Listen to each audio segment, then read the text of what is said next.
ಬನ್ರಿ ಒಂಚೂರು ನಮ್ಮ ಮಲ್ನಾಡ್ ಗಿಡ್ಡ ಬಗ್ಗೆ ಮಾತಾಡೋಣ.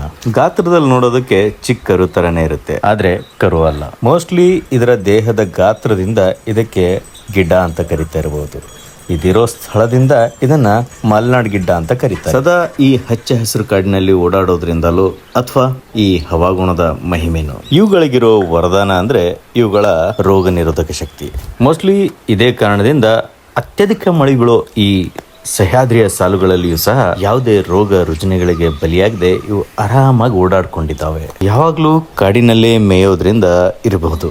ಇವುಗಳ ಹಾಲು ಹಾಗೂ ಮೂತ್ರದಲ್ಲಿ ಅತ್ಯಧಿಕ ರೋಗ ನಿರೋಧಕ ಶಕ್ತಿ ಇದೆ. ಇನ್ನೂ ವಿಶೇಷ ಅಂದ್ರೆ ಮಲ್ನಾಡ್ನಲ್ಲಿ ಈ ಹಸುಗಳನ್ನ ಹಾಲಿಗಿಂತ ಜಾಸ್ತಿ ಗೊಬ್ಬರಕ್ಕೋಸ್ಕರ ಸಾಕ್ತಾರೆ. ಈ ತಳಿಯನ್ನ ಊರ್ದನ ಅಂತ ಕರೀತಾರೆ.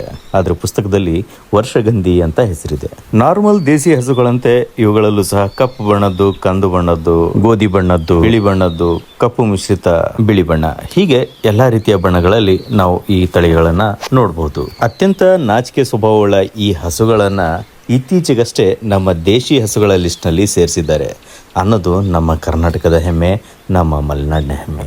ಸಾರಿ, ಮರ್ತೋಗ್ಬಿಟ್ಟಿದ್ದೆ. ಅಂದಾಗೆ ಇದಕ್ಕಿಂತ ಇನ್ನೊಂದು ಚಿಕ್ಕ ಪುಟ್ಟ ದೇಸಿ ತಳಿ ಇದೆ.